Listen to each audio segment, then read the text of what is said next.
My name is Ambaye Walda Michael. By profession, I am obstetrician. Je m'appelle Ambaye Walda Michael. Je suis gynécologue obstétricienne spécialisée en fistules obstétricales. Cela fait plus de 20 ans que je fais ce travail. Et d'un point de vue professionnel, ce qui me différencie des chirurgiens spécialisés dans les fistules, c'est que mon travail est entièrement consacré au traitement des femmes atteintes de ce mal. Obstetric fistula is a fistula that is developed in relation with childbirth injury. And in Africa, majority of the patients obstetric fistula. La fistule obstétricale est une pathologie qui se développe suite à des lésions liées à l'accouchement. En Afrique, la majorité des femmes souffrant de fistule obstétricale se retrouvent dans cet état à cause de lésions liées à l'accouchement. C'est le cas pour environ 97% des femmes qui souffrent de ce mal. C'est pourquoi cela s'appelle fistule obstétricale. The cause of obstetric fistula is lack of medical service. That means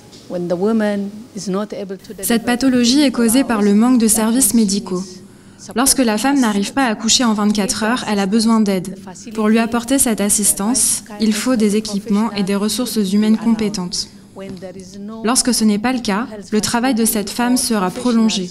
Et l'une des causes de la fistule est justement le travail obstrué et prolongé.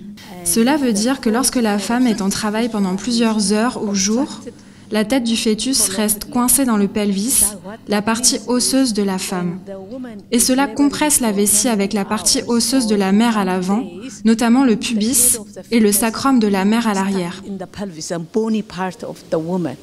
And that the bony part of the fetus compress the bladder with the bony part of the mother in the front, which is a pubic bone, and from the back with the sacrum of the mother and the fetal head. So when the head stacked, the soft tissue of Alors lorsque les tissus mous de la mère, la vessie et le rectum se retrouvent à l'avant, cela comprime l'arrivée du sang. Lorsque la compression n'est pas endiguée rapidement, le tissu ne reçoit donc plus de sang et meurt par manque d'oxygène. Après quelque temps, la partie molle de la tête du fœtus va se décomposer et le fœtus va glisser à travers la partie osseuse de la mère, ce qui causera à cette dernière un grand traumatisme. Après avoir sorti le fœtus mort, ce tissu mou nécrosé sera éliminé, ce qui laissera un trou dans la vessie à l'avant et un trou dans le rectum à l'arrière. C'est ce qu'on appelle une fistule. So fistula means it's the communication of a bladder or a rectum or both bladder and rectum with the birth canal of the mother. Alors la fistule est la communication de la vessie ou du rectum, ou de la vessie et du rectum avec le canal de naissance de la mère. Maintenant, comment se développe la pathologie ou la pathogénie de la fistule obstétricale ? Il s'agit de la compression de la vessie à l'avant et du rectum à l'arrière, entre la tête du fœtus et la partie osseuse de la mère.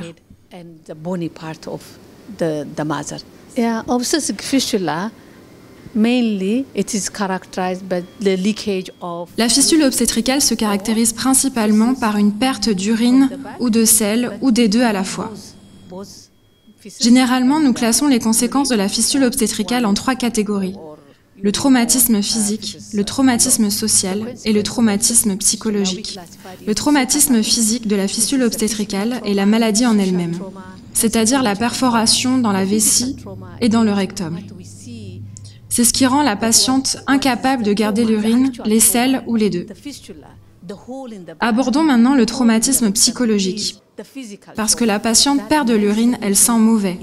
Et comme vous le savez, cela se produit chez les femmes qui vivent dans des zones reculées, où il n'y a pas de services médicaux adaptés, ni d'installations nécessaires pour qu'elles puissent maintenir une bonne hygiène. Donc généralement, à cause de cette fuite involontaire d'urine, la patiente sentira mauvais et à cause de cela, elle sera exclue et isolée. Habituellement, leur mari les rejette et même si leur famille les accepte, ils le font d'une manière différente. Ils ont honte d'elle, alors ils lui construisent une case éloignée d'eux, afin que l'endroit où elle vit, où elle cuisine, soit à bonne distance. Parce qu'ils ne veulent pas qu'elle puisse les approcher, ils lui font une clôture autour de sa case et la forcent à vivre isolée. Ça, c'est un problème social. Alors la femme pense qu'elle est différente et en perd sa dignité. Et comme elle perd sa dignité, cela va provoquer d'autres problèmes psychologiques. Certaines femmes pensent même à se suicider parce qu'elles pensent avoir été incapables de faire un enfant comme tout le monde. In the countryside, where they live, where they cook are in the same place. And they don't want this woman to stay with them. So they will build a small shelter around the house and they make them to live isolated. So if she's not able to have a normal delivery and have a child and be Nous savons qu'au village, le rôle d'une femme est d'être une mère pour ses enfants et une femme pour son mari. Alors si elle est incapable de faire un enfant et de remplir son rôle de femme, elle sera rejetée. C'est un gros problème psychologique, car certaines femmes, dans ce cas, pensent qu'elles ne sont pas comme les autres. Elles perdent leur dignité.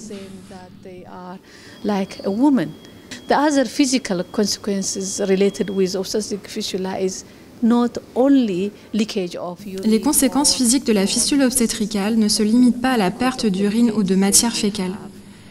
Il y a la dermite urinaire causée par les pertes, des escarres qui apparaissent sur la peau et qui sont très douloureux, des lésions nerveuses, des pieds tombants, des contractions et bien d'autres maux.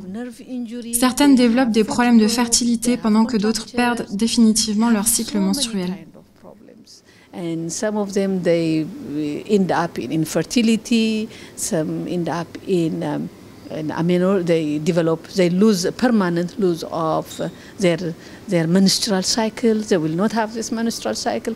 So there are other problems related with obstetric fistula. Not all women have this kind of consequences. Cependant, toutes les femmes ne souffrent pas de ces conséquences. Le degré de ces conséquences dépend de la durée ou du prolongement du travail. Certaines femmes restent en travail pendant 5 ou 6 jours sans recevoir d'aide. Cela crée des problèmes et pas seulement une fistule. Elles souffrent d'infections et perdent une part de leurs organes urologiques. Les patientes peuvent perdre leur vessie en entier et il est même possible que nous ne puissions plus du tout réparer la fistule. Urological organs, the whole bladder might collapse out. Even we may not be able to repair the fistula at all. Yeah, you know, there are different variables for the woman to be operated or not. And these are variables like size of the bladder, you know, because of the damage, the bladder, the size of the bladder will be very small. So we have to consider the size of the bladder. Plusieurs variables entrent en ligne de compte au moment de décider si une femme est opérable ou non. Il y a la taille de la vessie, parce qu'à cause des dégâts subis, la vessie peut avoir une taille réduite. Il y a également l'état des mécanismes qui contrôlent la vessie. On prend aussi en compte le nombre d'opérations déjà effectuées, parce que le taux de succès de la première opération est d'environ 87%. À la seconde opération, ce taux descend à 54%, et cela continue de diminuer au fur et à mesure. Il y a ensuite le type de fistule. Il faut voir si elle est circonférentielle. Voilà les 5 critères que nous étudions au moment de décider si une femme est opérable ou non.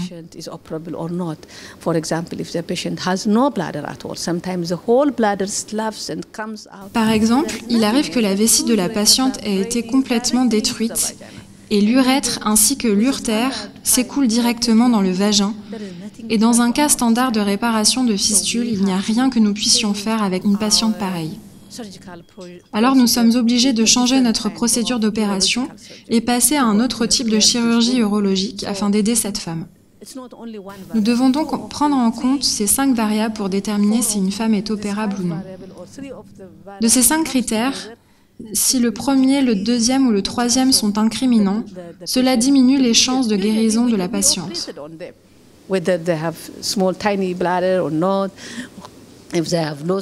Généralement, nous les opérons malgré qu'elles aient une petite vessie ou non, un mauvais mécanisme de contrôle ou pas, mais le taux de succès est faible. Le plus important dans ces cas est de conseiller ces femmes. Généralement, avant l'opération, nous devons leur parler, leur expliquer ce qui cause la fistule et les résultats probables de la chirurgie. Le but est d'éviter qu'elles soient déçues. C'est très important de les conseiller. C'est le cas pour tous les patients d'ailleurs, et pas seulement pour celles qui souffrent de fistules.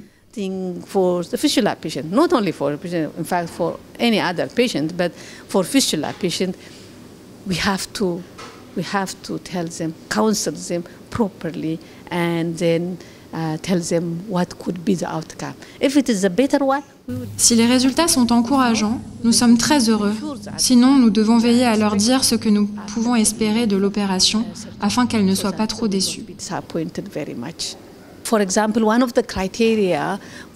Par exemple, l'un des critères à considérer avant d'opérer est le nombre d'opérations déjà effectuées. Alors, qui effectue la chirurgie? Qui évalue le patient? Cela dépend de la compétence du chirurgien. Lorsque nous faisons les formations, nous disons à nos apprenants « N'acceptez pas des patients dont vous n'êtes pas sûr de pouvoir vous occuper ». Sinon, ils essayent à plusieurs reprises, ce qui crée une formation excessive de cicatrices. Et lorsque l'opération finit par être un succès, la guérison peut ne pas être complète, parce que du tissu fibreux s'est formé après chaque chirurgie. Il peut arriver que le cas de fistule soit compliqué pour un chirurgien, puis pour un autre, ce sera gérable. Cela dépend de la compétence du chirurgien. Alors pendant les formations des médecins, nous leur disons toujours, ne prenez pas un cas qui vous semble compliqué. Nous opérons pour pouvoir aider les patients, mais nous devons savoir ce que nous sommes en mesure de faire. Si vous pensez que ce sera compliqué, il ne faut pas le faire, car cela diminue les chances de guérison. So if you think that the cases are going to be fair, don't do, because it decreases the chance of healing. And then from what I heard in your case is the patient had several attempts of surgical procedures. D'après ce que j'ai compris ici, les patientes ont été multi-opérées.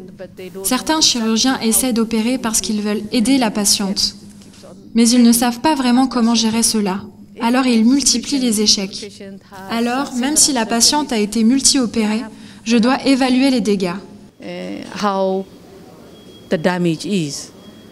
If it is, sometimes the fistula is closed, but they might not be controlled. Il arrive que la fistule ait été réparée, mais la femme reste incontinente parce que le mécanisme de contrôle est défectueux. Dans ce cas, nous appliquerons une autre procédure d'opération pour éliminer l'incontinence et voir comment l'aider. Mais tant que je ne vois pas la patiente, je ne peux pas me prononcer. Je verrai donc ce que je peux faire pour aider les patientes au mieux de mes capacités. In our parts, in the doctor part, telling to the woman that there is nothing we can do about her condition is heartbreaking.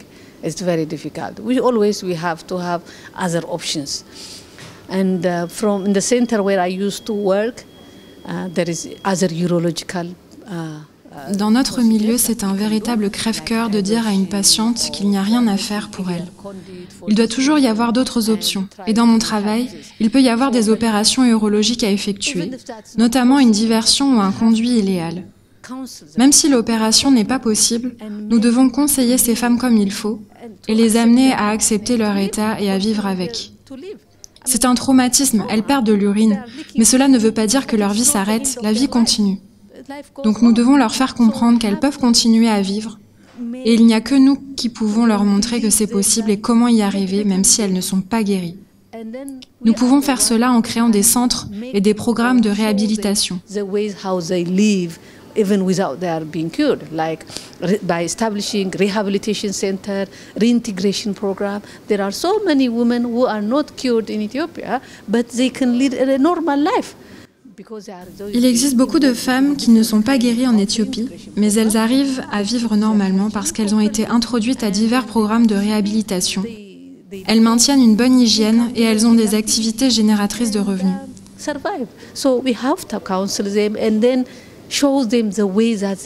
Alors nous devons les conseiller et leur montrer comment elles peuvent vivre comme n'importe quelle autre femme, même si nous n'avons pas pu les guérir.